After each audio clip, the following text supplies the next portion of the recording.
Hello, everyone, and thank you for joining our ICTR Enrichment Seminar Series today. I am Wanda Fink, the ICTR Director of Operations and your host for this session. Before we get started, please note the information slide on your screen about accessing recordings of past sessions, as well as our post-presentation survey that helps the ICTR bring topics of interest to you. We plan to reserve the last 10 to 15 minutes or so for questions. So please feel free to enter them in the chat or Q&A feature.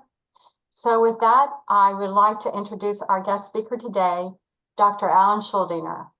Dr. Schuldiner is a leading national expert and researcher in personalized medicine, focusing on genetics of age-related diseases, including type 2 diabetes, obesity, osteoporosis, and cardiovascular disease.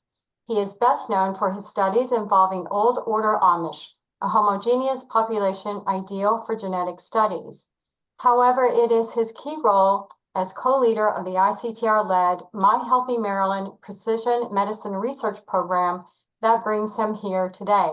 My Healthy Maryland is an unprecedented initiative to advance precision medicine in our state, engaging up to 250,000 participants across our area. His groundbreaking research propels the University of Maryland, Baltimore as leaders in precision medicine. Thank you, and now I am happy to turn your attention to Dr. Schuldiner. Thank you, Dr. Schuldiner. Well, thanks so much, Wanda. It's a pleasure to be here today to share with you and the group all the work we've been doing and on the My Healthy Maryland project. Let me share my slides.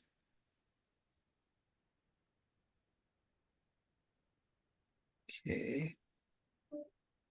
Can you see my introductory slide? Yes. Great. Okay. And my pointer works or not? It's working. Okay, great. Okay, well, so as all of you know, and as Wanda has told you, I am here at the University of Maryland as director of the program for personalized and genomic medicine, and have helped as an architect of the My Healthy Maryland program. As a disclosure, I'm also an employee of Regeneron Pharmaceuticals, and I receive salary, stock, and stock options as compensation for that role.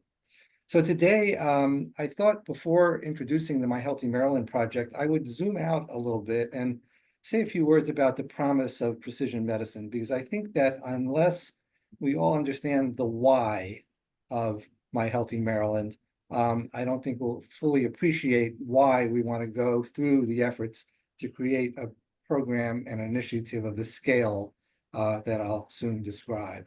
I'll talk about then the mission and the vision of the My Healthy Maryland program, say a few words about the study design, recruitment progress, which is very much a progress in works, and also something about future directions, and hopefully getting all of you in the audience excited about the program so that you can act as champions for the project.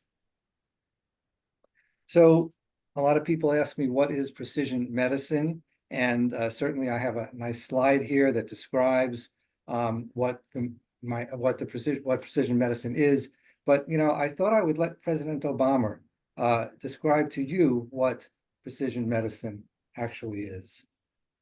I want to get things started by asking you, Mr. President, to kick things off. You've been talking about precision medicine since 2005, but a lot of us are still new to it. So could you fill us in on the background and what brings us here today? Well, this is an incredibly exciting time in medicine generally, and biological sciences. And a lot of this traces back to the incredible progress that we've made with the human genome. Oh, I'm sorry, my mic. I've got to talk with a mic. We've made much progress when it comes to the audio sciences. Let me start again. This is an extraordinarily exciting time for medicine and the biological sciences, and a lot of this traces back to the work that was done in mapping out the human genome, which was an enormous endeavor. There's some people here in the room who were involved in that process, including our own head of the NIH, Francis Collins. And at the time, it was enormously expensive for us to do that. With the advance of computers, big data, we are now seeing a rapid acceleration and making that process cheaper. It is spurring on a whole new set of understandings about how diseases operate, how the human body, how cells operate, how areas like cancer show that each cancer may be unique, even if it's in the same organ. And so all these insights promise the possibility of us being able to cure diseases that up until now we couldn't figure out. We could oftentimes with real blunt instruments treat, but it was very ineffective, or in some cases at least inefficient. And what we're now seeing is the possibility of us identifying diseases, targeting them, individualizing treatments for a particular patient, and operating with the kind of precision that promises to reduce costs, provide much better care, make our entire healthcare system much more effective. And the key to all this is for us to be able to build up databases. And because all of us potentially could have electronic medical records that voluntarily, with strong privacy protections, we pool together so that researchers, practitioners, scientists can share, we may be able to accelerate the process of discovering cures in ways that we've never seen before. And our precision medicine initiative has been designed to get all these various building blocks brought together so that the whole is greater than the sum of its parts. Okay. So don't think I could have said it better. And this was years ago, 2016, and I don't think the concept has changed much, but in short, precision medicine enables physicians to prescribe the right intervention for the right patient at the right time to prevent and treat disease. Well, President Obama had a lot of this covered even back then. We now thinking about precision medicine in even a wider context. He certainly got the genomics piece right. And I'll speak a little bit more about that and how genomics is going to be or is an important part of precision medicine. He got the electronic health records right. He didn't really speak much about digital health, but clearly a lot of opportunities in digital health and getting huge amounts of information about the environment and activity of patients and research participants. And then, of course, the rapid growth of multi-omic technologies, not just genomics, but also metabolomics, epigenomics, transcriptomics, and the like. So all of this, as President Obama foreshadowed, requires ultra-large scale, high throughput computational analytics, cloud-based data storage, integration of multi-dimensional data sets for analysis, including AI and machine learning, and of course, the real importance of privacy and data security. So let me take President Obama's lead and say a few words about the human genome and how human genome is informing medicine and precision medicine in very unique ways, and how it will be a large part of the My Healthy Maryland project. If we were to look at an average human genome, about 3 billion base pairs, any individual will have about 3 million of those base pairs, about 1 in 1,000 base pairs that differ from the so-called human reference genome. And those 3 million base pair changes, some of them will encode changes to protein sequences that have implications for health and disease. And in fact, now that we know so much about the human genome and variation of the human genome across humans and populations. A single genetic test, essentially genome sequencing, can diagnose more than 7,500 rare Mendelian diseases. The aggregate population prevalence of these rare diseases all combined is somewhere in the vicinity of 3.5 to almost 6% of the population. Genome sequencing can identify a pathogenic or likely pathogenic mutation in any one of 81 genes for which an action can be taken to ameliorate risk and to also improve treatment. The estimated prevalence in the population of individuals who have mutations in these 81 genes is about 2 to 3.5% of the population. That genome sequence test can also provide something called polygenic risk scores to identify individuals at higher risk than the general population for dozens of common diseases such as diabetes, heart disease, neurological disease, certain cancers, and of course, everyone can benefit potentially from that. And that same test, genome sequencing, can identify genetic variants that may influence efficacy or safety to many commonly prescribed medications, and then that all of us at one point or another during our lives are on a medication or more. This can also benefit virtually all individuals. So a single test genome sequencing preemptively can do all of these things. And so we now move to the point where the question comes, what if everybody's genome were sequenced and were available in the medical record? This is where My Healthy Maryland, we hope, will go over the next years to come. Well, this is enabled by the fact that the cost of sequencing a human genome has decreased dramatically. At the time the human genome was first sequenced, the cost was hundreds of millions of dollars to sequence that one genome.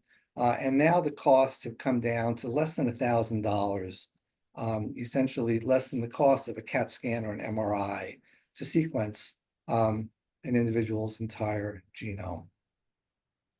And so the experiment in terms of what if everyone's genome were in the electronic health record, believe it or not, has been done.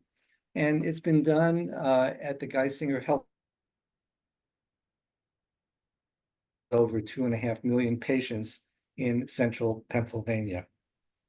The idea here was essentially to build a comprehensive genotype phenotype resource that combined genomic data with clinical data from over 250,000 people in order to aid in drug development and also the implementation of genomic medicine and precision medicine in the Geisinger health system.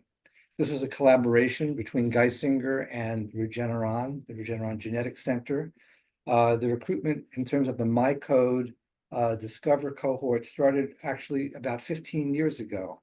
Over 200,000 participants, patients at Geisinger have been enrolled, and to date, over 175,000 of those patients have had their DNA sequenced. So I'll walk you through some of the really important things that have come out of this experiment in central Pennsylvania.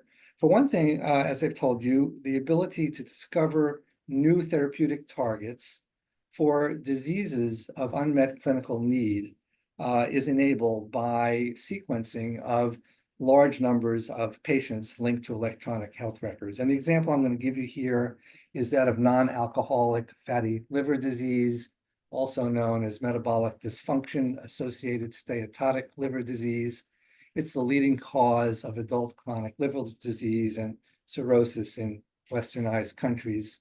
About a quarter of US adults have NAFLD, and about 1.5 to 6.5% of them will have more advanced stages of NAFLD called NASH. And people with NASH can develop liver complications, including cirrhosis and liver cancer. They're also at increased risk of dying from liver-related causes. Obesity is the major risk factor for MASLD, both of these, obesity and MASLD, associated with increased risk of type 2 diabetes, hyperlipidemia, hypertension, and heart disease. Well, now a few years ago, analysis of a little over 46,000 genome sequences from Geisinger patients were examined to see which of these genetic variants might associate with increased transaminase levels, liver function tests, essentially. And what came out of this analysis was that loss of function variants in a gene called HSD17B13 actually protected from chronic liver disease. Obviously, this would suggest that inhibition of HSD17B13 might be a novel therapy for non-alcoholic fatty liver disease. Indeed, based on this analysis, I should say HSD17B13 was not on anyone's radar screen as a target for chronic liver disease, but the genetics brought out this idea, and the idea that inhibition of HSD17B13 could be a novel therapy for chronic liver disease. And indeed, several pharma companies are hot on the trail of HSD17B13 inhibitors. This is one publication of a small clinical trial proof of concept that had been done. Again, it started with the genetic discovery in the Geisinger cohort of these mutations. And then the company created an siRNA therapeutic that silenced HSD17B13 expression. That siRNA was administered to healthy controls and individuals with NASH. And the outcome of the trial essentially showed a favorable safety outcome. They were able to decrease dramatically HSD17B13 expression in the liver. Protein expression was markedly decreased, and that resulted in a 42% decrease in ALT levels, an indicator of less liver disease in these patients with non-alcoholic fatty liver disease. So in a relatively small number of years, progression from a genetic discovery from a precision medicine initiative in Pennsylvania to a therapeutic for a disease of unmet clinical need. Now, Geisinger is also able to use this genetic information to essentially improve healthcare across their healthcare system. They're able to look to see what patients had molecular evidence that they had familial hypercholesterolemia. And then they're able to look into their electronic health record to figure out how are they doing in terms of diagnosing these patients and treating them. And the short answer is that the system at the time was not doing a very good job. In fact, only about 15% of those who had familial hypercholesterolemia based upon their genes actually had a clinical diagnosis of hypercholesterolemia in their electronic health record. And even clinical criteria that are used to diagnose familial hypercholesterolemia, absent the genetics, they were only able to identify 55% of these patients in their electronic health record. These patients were being undertreated or even not treated at all with statins. And again, the study suggested that genomic screening can prompt the diagnosis of FH in patients, and the majority of whom receiving inadequate lipid-lowering therapy that they could then be corrected. In fact, Geisinger has taken these 175,000 sequences and has begun now to return medically actionable results to their patients. This was all specified in the informed consent, and Geisinger physicians identified 76 genes that are actionable, for which if patients knew about them and their physicians knew about them, there would be an action that would improve either the diagnosis or treatment or prevention. And these are disorders like hereditary breast and ovarian cancer, Lynch syndrome, which puts people at high risk for colon cancer, FH, as I've mentioned, hypertrophic cardiomyopathy, long QT syndrome, and others. It turns out that if you sequence a lot of patients from your health system, somewhere around 3% of those study participants will test positive for these 76 genes. Virtually all patients, as I've mentioned, will have clinically relevant pharmacogenetic results. And as I've already mentioned, thousands of patients have already benefited from the return of results. But it doesn't get personal or is not precise until you think about individual patients. not tens or hundreds of thousands of patients who have been sequenced. And here we have Barbara Barnes. Her My Code story is that she's a 57-year-old grandmother bringing up 3 grandchildren. She was found to have a BRCA1, a BRCA pathogenic mutation. When those results were relayed to her, her response was, okay, so what do we have to do next? I have 15 more years to go until my grandchildren are raised. She had genetic counseling and a workup. She had a negative mammogram. She elected to have a preventive bilateral salpingo-oophorectomy. At surgery, a stage 1 cancer was found in her fallopian tube. I'm told by my gynecology colleagues that Barbara's normal course would be to have presented 5 or 10 years later with irresectable stage 4 ovarian cancer. So here, her BRCA1 molecular diagnosis through DNA sequencing essentially saved her life. She's completing chemotherapy, is expected to have an excellent outcome. And we can amplify the utility of genome sequencing by doing cascade screening of family members. So her daughter was tested for BRCA and other family members as well. One more, Kim Mumbert's story. She's a 66-year-old Geisinger employee. She tested positive for Lynch syndrome, a pathogenic variant, which puts her at high risk for colon cancer.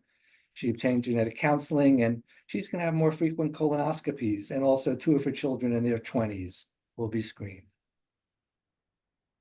And of course, Geisinger is embarking on embedding pharmacogenetic data into their patients' electronic health records for preemptive pharmacogenomics. So this is a long-winded introduction, but I wanted to introduce you to the why of why My Healthy Maryland. And also, I wanted to point out the fact that the My Healthy Maryland project is not the first, and it's not even the second to the Geisinger experiment in central Pennsylvania, but many, if not most, healthcare systems, whether they be academic or non-academic, have begun precision medicine programs and biobanks in one form or another. You see some of them on the left-hand side, not just Geisinger, but places like Vanderbilt, Mount Sinai, University of Pennsylvania, even healthcare systems like Kaiser Permanente and Aurora Health. And in addition, there have been a number of national programs that have been set up that you see here on the right side of the screen. Well, what might a project like this in Maryland look like? We have a population of a bit over 6 million. It's quite a diverse population with 30+% being of African-American descent, over 10% Hispanic. And you can see that the diseases in terms of prevalence mirror pretty closely that of the general US population. And the 10 leading causes of death in Maryland include heart disease, cancer, stroke, accidents, lower respiratory diseases, diabetes, Alzheimer's, and you can see the rest. The vast majority of these have genetic underpinnings and for which precision medicine can clearly make an important impact. So to introduce the My Healthy Maryland program and the mission of the program, it's to advance discovery related to health and disease. It's to accelerate implementation of these discoveries into more effective and safe individualized healthcare for patients throughout the state of Maryland.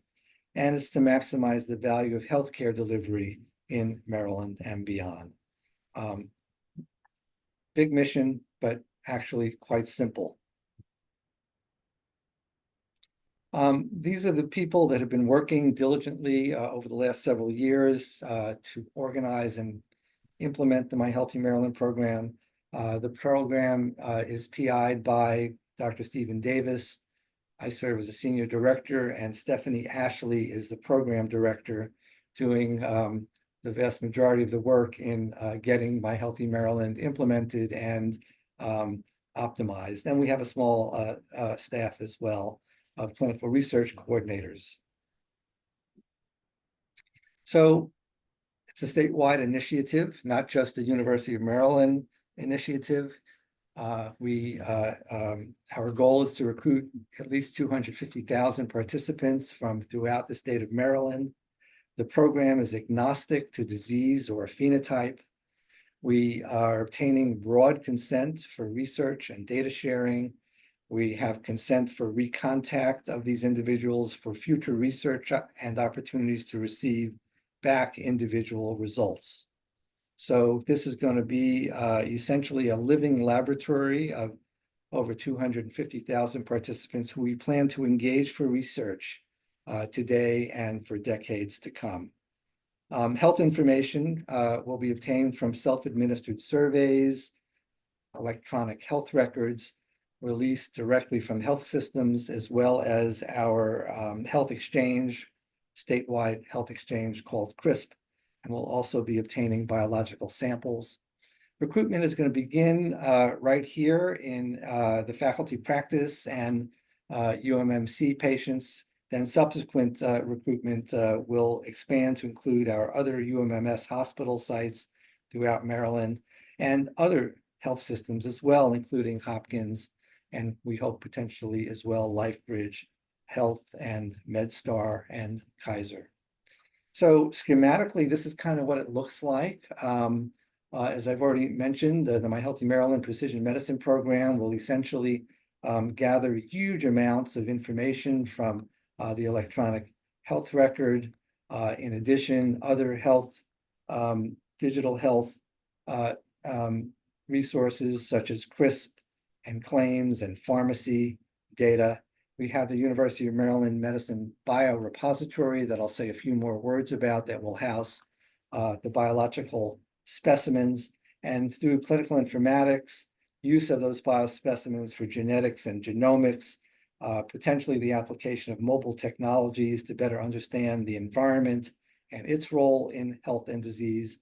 Obviously, computers, computer science and bioinformatics and big data analytics, ultimately to provide the deliverables and the return on investment in terms of precision and preemptive healthcare for all Marylanders, healthcare value in a learning healthcare system, not just at UMMS, but across the state of Maryland, as well as those opportunities for basic science, novel discoveries, ultimately their translation into clinical trials and ultimately practice. One of the things that we did quite early on is consulted with the community and underrepresented populations to kind of take their temperature with regard to what My Healthy Maryland project might look like, what's important to them.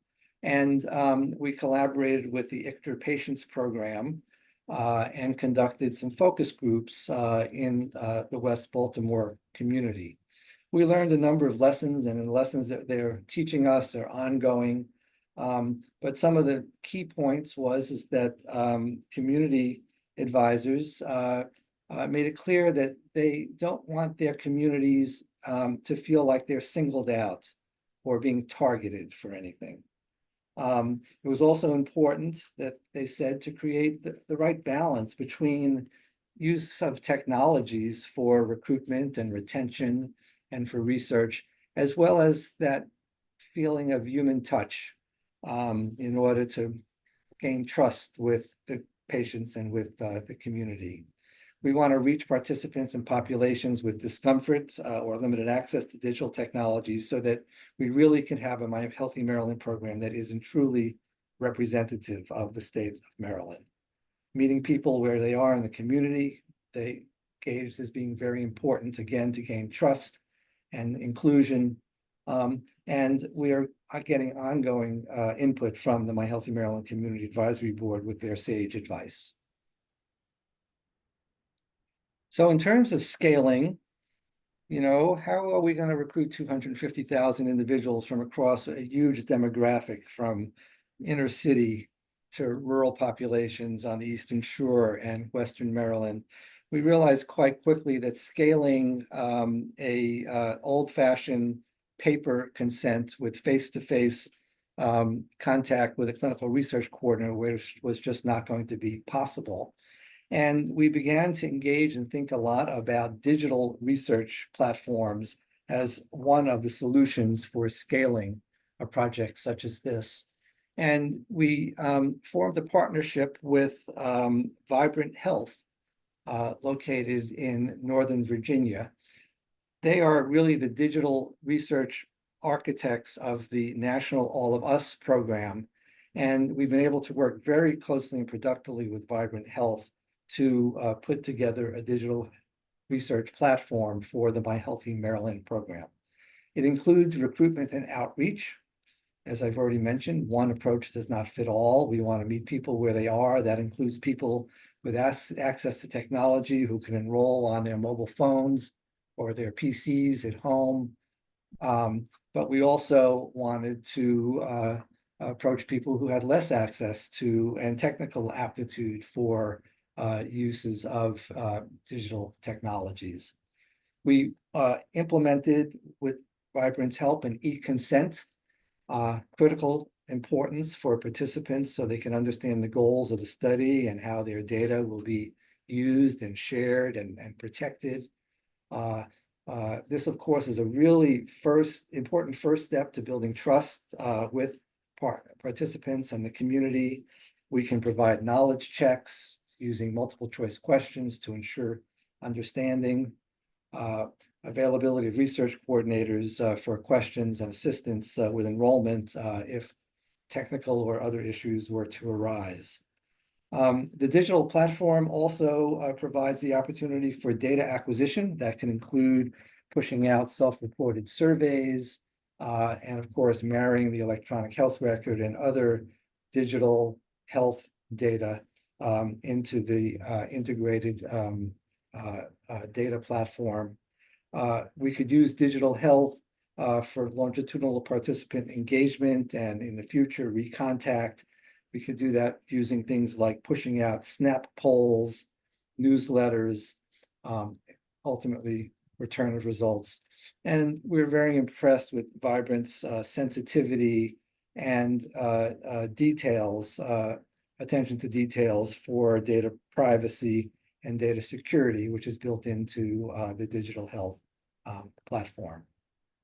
The partnership we have with Vibrant is through ICTR and the ICTR Informatics Core, to be more specific. In fact, all of the data ultimately from the My Healthy Maryland project will be in the will be managed by the Informatics Core in what's called the Research Data Enclave. This is a secure research enclave. Researchers can access through their virtual desktops. They can access all sorts of data, of course, through IRB approval and de-identification of the data sets.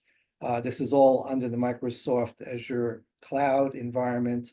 It enables auditing, it's HIPAA compliant, and minimal risk to patient privacy. So a lot of these pieces are still being put together, but you can tell a lot of attention to data security and data privacy for a project like this that involves the requirement for there to be PHI, and for which multiple and many investigators will ultimately access in a de-identified form, and to make sure that all of that data is protected and de-identified. So as I mentioned, we have a nifty e-consent process, and I'm going to click on here so you can hear what the introductory animation sounds like in terms of introducing the My Healthy Maryland project to potential participants. The University of Maryland School of Medicine is committed to finding better ways to treat diseases and promote health through research. The My Healthy Maryland Precision Medicine Research is a research study that will be a valuable resource used to determine how genes and other factors contribute to health and disease. The purpose of the My Healthy Maryland study is to gather health-related information or data about you and many other people for research. By looking for patterns in the data, researchers can make discoveries that may lead to improvements in the prevention, diagnosis, and treatment of common and rare disease in patients throughout Maryland and beyond. Up to 250,000 adults who live in Maryland will be enrolled in the study over the next 5 to 10 years. You do not need to be a patient in the University of Maryland medical system to join. If you agree to be in the study, you will complete simple surveys about your health, your lifestyle, and your family. We will get information from your medical records. You will give a cheek swab sample, or we may obtain a sample that was collected from you for another purpose. This sample will contain your genetic material or DNA. The My Healthy Maryland team will study your sample, survey, and health data for research. Other approved scientists may also use your sample and data for research. We will not give your name or identifying information to researchers outside of the My Healthy Maryland study team. All samples and data collected will be stored securely to ensure your privacy is maintained. The study will go on for an indefinite period of time. Your initial participation will take less than 2 hours. Over the course of the study, we will contact you regularly, either through email or text messages, with study updates, quick polls, educational information, and other research opportunities. You can say yes or no to any future request or activity. We will contact you if there are medically important research results to share with you. You will be able to decide if you want to receive your personal results, if there are any to share. The risks of this study include possible loss of confidentiality and privacy. If there is a data breach, someone could see or try to misuse your health or genetic data. There are many protections in place to minimize this risk. There may be minor discomfort from collection of the cheek swabs. Your participation is voluntary. You can leave the study at any time. If you are interested in learning more about the study, please continue.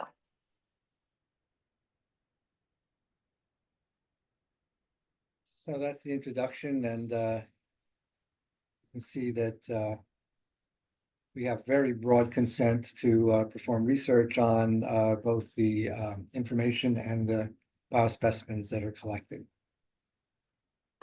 I don't want that again. Okay. Let me return to my slides.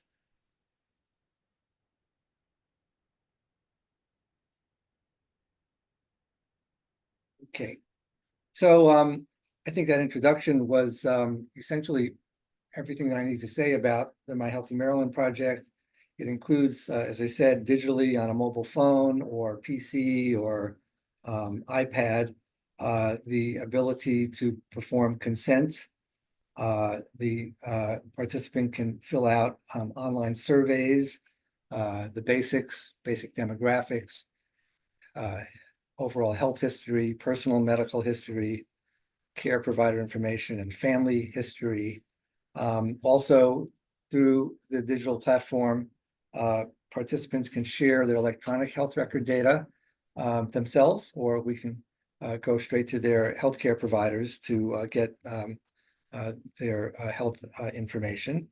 We obtain a biological sample by mail, buccal swab, or if they're going to already have their blood drawn here at the University of Maryland, we can use their discarded blood, the blood that would ordinarily be discarded as the biospecimen.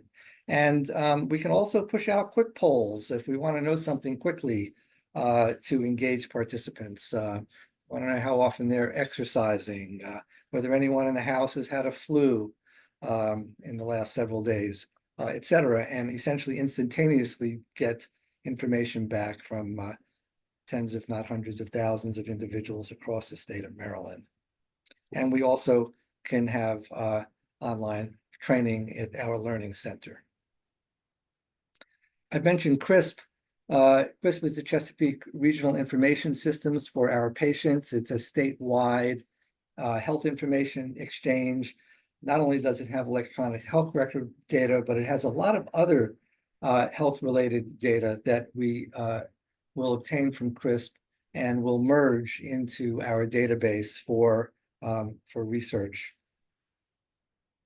I mentioned the biorepository. This is on campus, just a few yards from my office. We have an automated ultra low -80-degree storage system.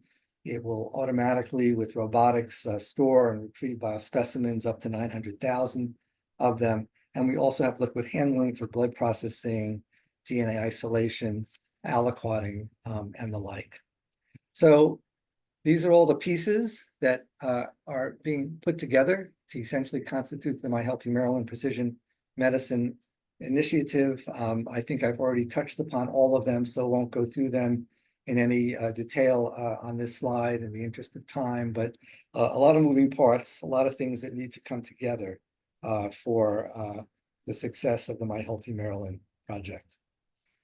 We've recently partnered with FPI and the pathology group in order to enhance recruitment through the phlebotomy lab. These are individuals who are going to have their blood drawn, and for which the messaging is, don't let your leftover blood go to waste. Let us use it for research. Please consider learning about the My Healthy Maryland project, and they can then link to the digital consent, the animation, enroll, and then once they're enrolled, we can pick up their blood from the laboratories for their use in the My Healthy Maryland project. We've also put in place MyChart and email messaging. So when patients have an upcoming appointment at the FPI to see a provider or to have their blood drawn, they receive an email prodding them to consider enrolling in the My Healthy Maryland project. And we also have on-site research coordinators available as well. We have posters in waiting rooms. We have lapel buttons. We provide information to patients through postcards and tear-off pads. Marketing and outreach is a major part of what we're doing now, and we're kind of learning as we go. These are some enrollment numbers over the past couple of years. We started sort of at low levels just to kind of figure out how to go about doing this and how to implement over time. You can see that when we had a reboot and a launch in just the middle of January of this year, we're seeing marked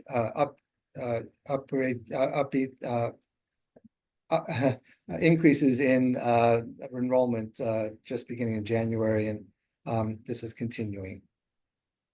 So what do we have so far?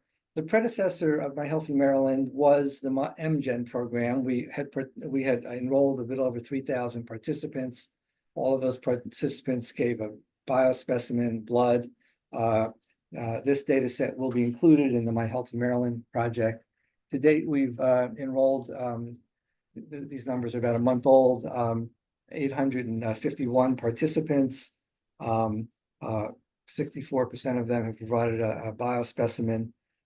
Some individuals have dual enrolled, but in all, we have about 3,700 participants that have enrolled in my MGen or the My Healthy Maryland project. You can see in terms of some of the demographics that a large proportion of these individuals are over the age of 60. They are about 62% female, and about a third of African-American ancestry. And we continue to address ongoing issues and challenges. I won't go through this slide in a lot of detail, but in that we're disease agnostic, it's difficult to provide the message to individuals that they actually identify with, and we have to improve messaging. We want to decrease friction or activation energy for enrollment. The consent is long, and we're working with the IRB to shorten the consent. The surveys take time, and so we made them optional. The Vibrant electronic consent requires participants to create an account. They need dual authentication. It's a little bit slow and clunky, and what we are attempting to do now is to embed the consent into the Epic My Portfolio check-in as an alternative to enrollment via Vibrant. No material incentives for participation. In fact, we tried a $5 gift card and learned that it was ineffective and have stopped that. And we hope that hopefully our intent to give the option for return of results, maybe even ancestry information, is in development and will help in incentivizing participants to enroll in the program. Biospecimen procurement at scale. We need to work, and we are working collaboratively with the UMMS outpatient practices and pathology to get those biospecimens. And we're working hard to allay distrust in research in the community through more outreach and education.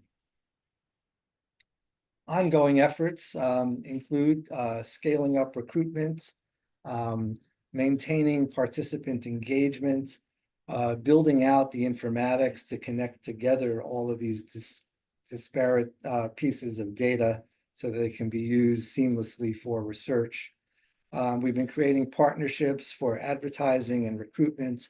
We're very interested in engaging physician scientist champions who we can recruit their patients for their own research. We're looking for genome sequencing partners and as well community outreach. We're working on pathways and mechanisms ultimately for return of results and seeking additional funding for this scale up. So with that, I think I'll conclude. Hope I described to you the why of why My Healthy Maryland and told you a little bit about its early organization and implementation. And we're very much looking forward to working with the greater University of Maryland community and the state in order to make this program as successful as it can possibly be. Thanks for your attention.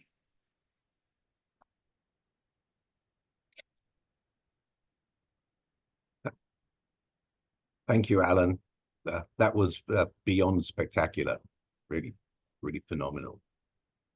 Thank you. I am looking to see if anyone has any questions to add to the chat or the Q&A feature.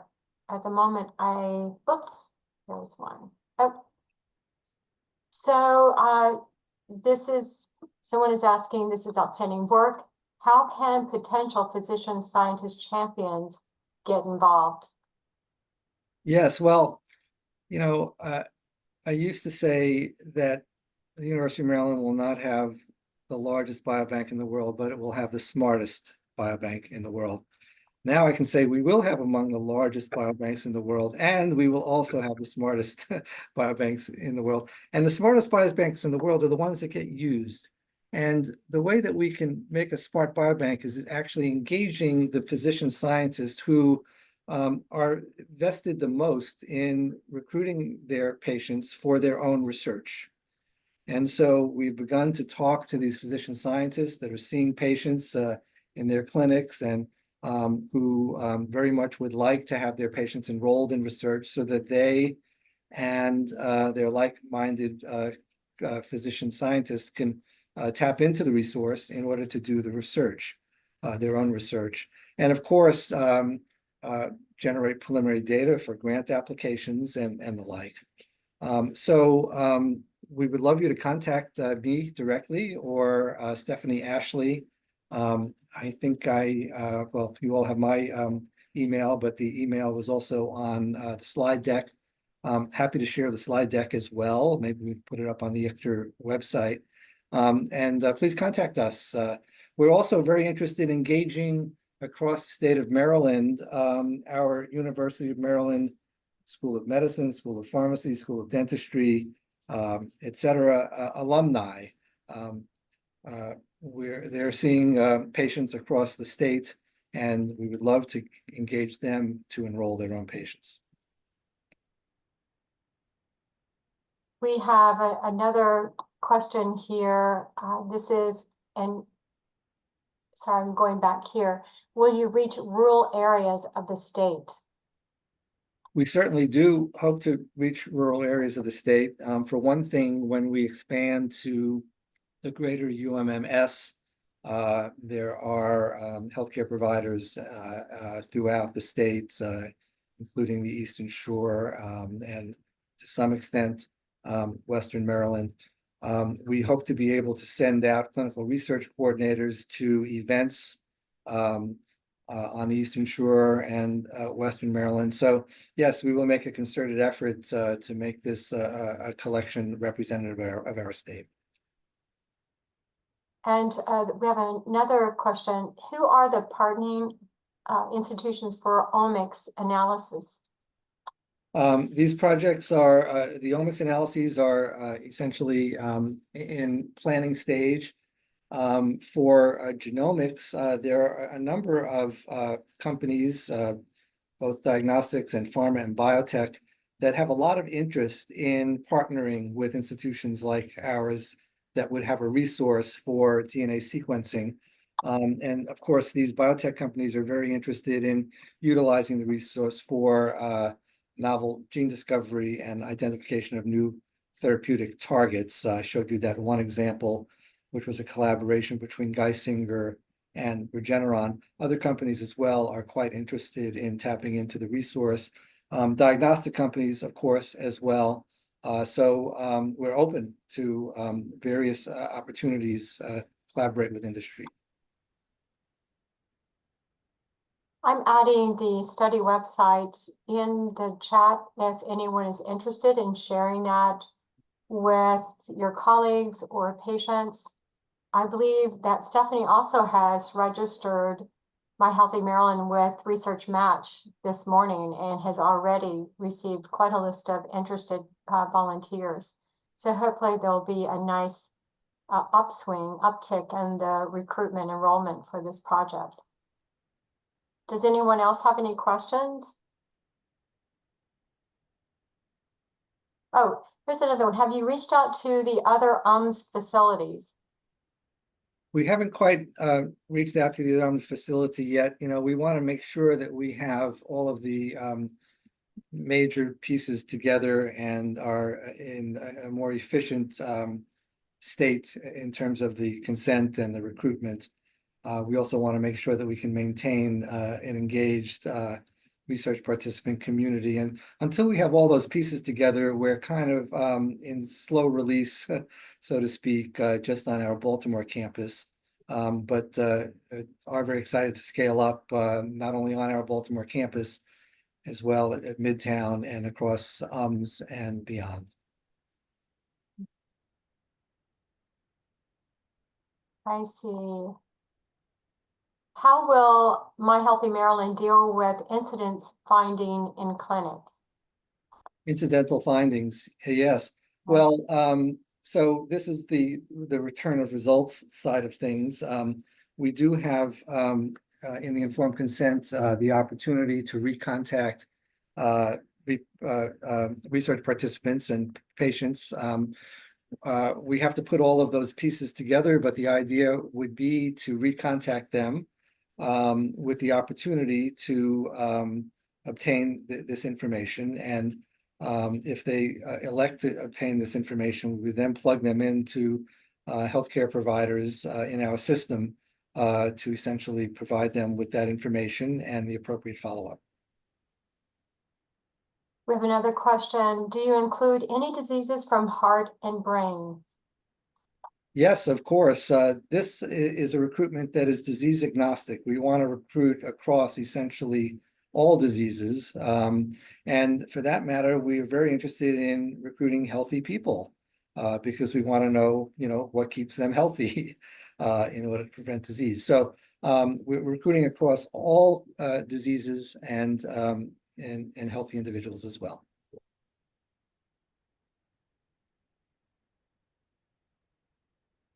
So we have about one more minute if anyone wants to add a question, which just popped up. How would a investigator obtain access to the data?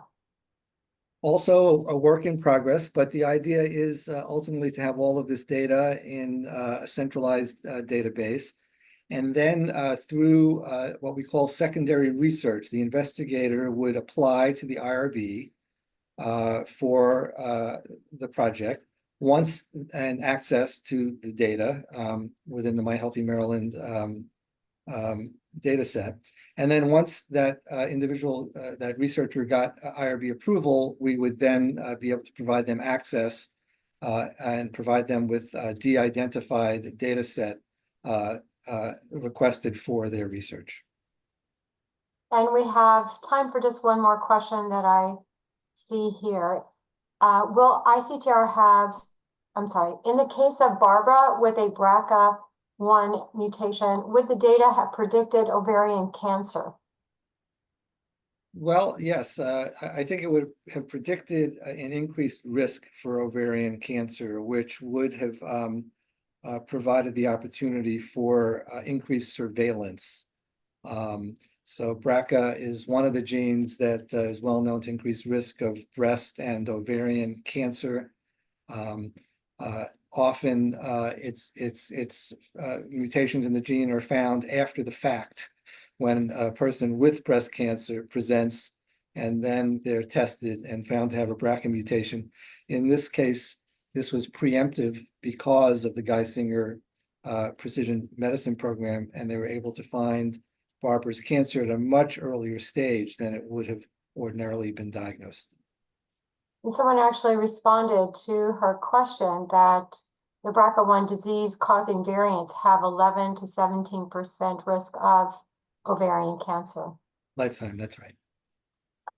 And I have another here. Will ICTR have targeted pilot grant funding that facilitates working with or using My Healthy Maryland samples and data? Dr. Davis? So thank you for that enlightened question. And the answer to that is that we've actually already started with our colleagues Hopkins across town.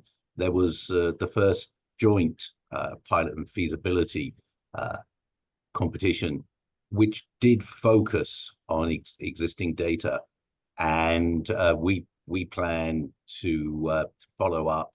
And as Alan said, once we've got a few more patients enrolled, we're going to start rolling out additional programs.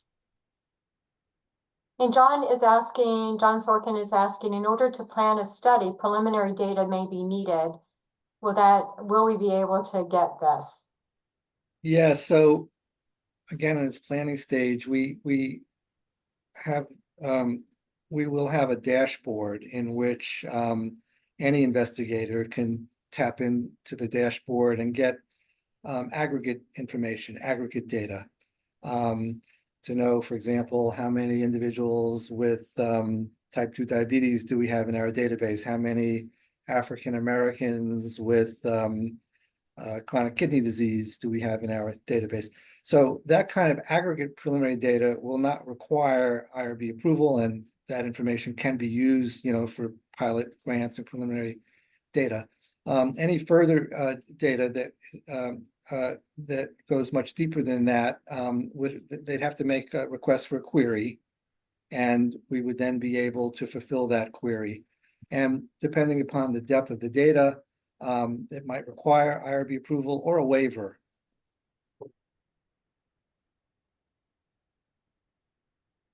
All right, everyone. I think that concludes the Q&A session. Dr. Davis, Well, Dr. Schuldiner.